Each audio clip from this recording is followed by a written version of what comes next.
Hello बच्चों, ये JEE main 2022 का क्वेश्चन है 27 जुलाई शिफ्ट 1 का। A direct current of 4 ampere and alternating current of peak value 4 ampere flows through resistance of 3 ohm and 2 ohm respectively. मतलब जो direct current है उसके क्रॉस कितना रेजिस्टेंस है 3 ओम, और अल्टरनेटिंग के लिए कितना है 2 ओम है। ठीक है, और अल्टरनेटिंग करंट कितना है 4 एम्पियर है।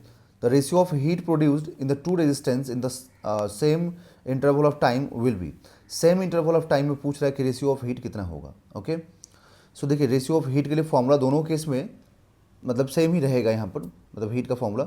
तो अगर हम एसी के केस में मान लेते हैं, डायरेक्ट करंट के केस में मान लेते हैं इसको हम एच डी। ठीक है, तो हम क्या लिखेंगे आई डी मतलब direct current square, direct current I D का मतलब into resistance of direct current into time, क्योंकि टाइम सेम बोला है। इक्वेशन नंबर 1, एसी के करंट में इसको मैं एच ए कर देता हूँ, तो यहाँ पर I A square into R A into t, that is equation number 2।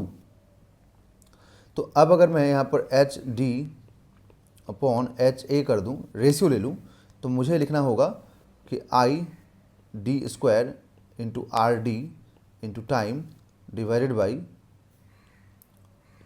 I A square into R A into time, तो टाइम से टाइम कैंसिल। ठीक है, तो अब करंट कितना दिया हुआ हम लोग को देख लेते हैं। तो करंट डायरेक्ट करंट में कितना दिया हुआ है, तो डायरेक्ट करंट के केस में 4 एम्पियर है। ठीक है, तो आप 4 एम्पियर रखेंगे यहाँ पर 4 एम्पियर। ठीक है, रेजिस्टेंस कितना है डायरेक्ट करंट के केस में, तो रेजिस्टेंस है 3। ठीक है, तो आप 3 रखिए यहाँ पर। ओके, ऑल्टरनेटिंग केस में करंट है 4 और रेजिस्टेंस है 2, तो करंट 4 है ना, और रेजिस्टेंस 2 है। ओके, तो आप इसको रखिए यहाँ पर। बट यहाँ पर एक चीज़ है कि ये पीक वैल्यू दिया हुआ है, क्यों रुकिए, alternating current of peak value दिया हुआ, तो ये हम डायरेक्ट ये 4 नहीं रख सकते बच्चों, है ना। यहाँ पर हमें 4 रखने से पहले इसका निकालना पड़ेगा। तो हम लोग को ये 4 दिया हुआ जो है ना, पीक वैल्यू दिया हुआ है, तो हमें तो आरएमएस पुट करना है। ठीक है, तो आप सिर्फ इसका रेजिस्टेंस रख के छोड़ दीजिए, इसको इक्वेशन नंबर 3 बना दीजिए। अब हमें चाहिए क्या, तो हमें चाहिए यहाँ से आरएमएस वैल्यू इसका। ओके, तो आरएमएस वैल्यू के लिए हमें क्या फॉर्मूला मालूम होता है, तो पीक वैल्यू डिवाइडेड बाई √2। तो पीक वैल्यू कितना दिया हुआ है इसका 4 एम्पियर। ओके, तो 4 एम्पियर √2 करेंगे, 4 एम्पियर अपॉन √2 करेंगे इसको हम लोग। ठीक है, तो इतना हम लोगों को करंट यहाँ से मालूम हो गया। ओके, आरएमएस का। अब इक्वेशन नंबर